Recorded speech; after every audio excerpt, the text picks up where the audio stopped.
ချင်းမိတ်ဆွေတငယ်ချင်းများအားလုံးကျွန်တော်အောင်ကိုကူကနေပြီးမင်္ဂလာပါလို့နှုတ်ဆက်လိုက်ပါတယ်နော်ကျွန်တော်ပြီးတဲ့ကဏ္ဍတွေကတော့29ရက်နေ့မှာလွဲပါတယ်ခင်ဗျလွဲတယ်နော်ဒါပေမဲ့ဖော်မြူလာကဏ္ဍကိုကြိုက်တယ်လိုက်ထိုးတဲ့သူတွေကတော့နှစ်မြင့်ရကြမှာပါနော်အနေနဲ့အများပေါ့နော်နှစ်မြင့်ဘာထိုးရမလဲတချို့တွေကမတိကြအောင်ကျွန်တော်မေးတယ်ကျွန်တော်ကလည်းခဏခဏပြောရင်အဲ့ဒီကောင်ကဒါတိုင်းမပြေဘဲနဲ့ဝေးဝါတက်လို့ကျွန်တော်ပြပြမပြောတာအခုကျွန်တော်တခါတည်းပြောမယ်မှတ်ထားလိုက်အသေးမှတ်ထားလိုက်ပုံတီမှတ်ထားလိုက်နှစ်မြင့်ခဲ့လို့ရှိရင်မ3လုံးကိုစုံ4လုံးကပ်အဲ့ဒီမ3လုံးက1 3 5တဲ့စုံ4လုံးက3ည2 4 6ဆိုတဲ့အဲ့ဒီကဏ္ဍကိုတွဲထိုးလိုက်ကဏ္ဍ12ခွက်ရဒီနေ့ပို့ရမှာဆိုပြန်ကြ4တက်အနေနဲ့များတော့ရကြမှာပါနော်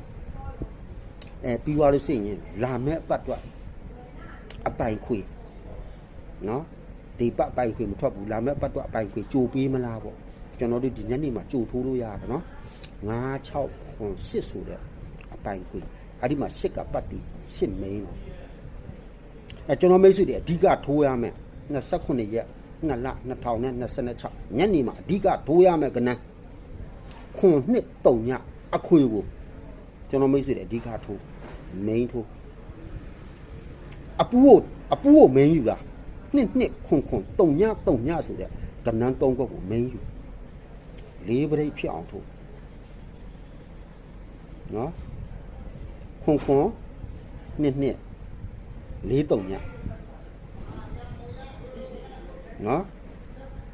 ခွန်နှစ်3ညကိုခွေမယ်နော်အားလုံးစိတ်ပြေကံကောင်းကြပါစေလို့ကျွန်တော်အောင်ကိုဆုတောင်းပေးလိုက်ပါတယ်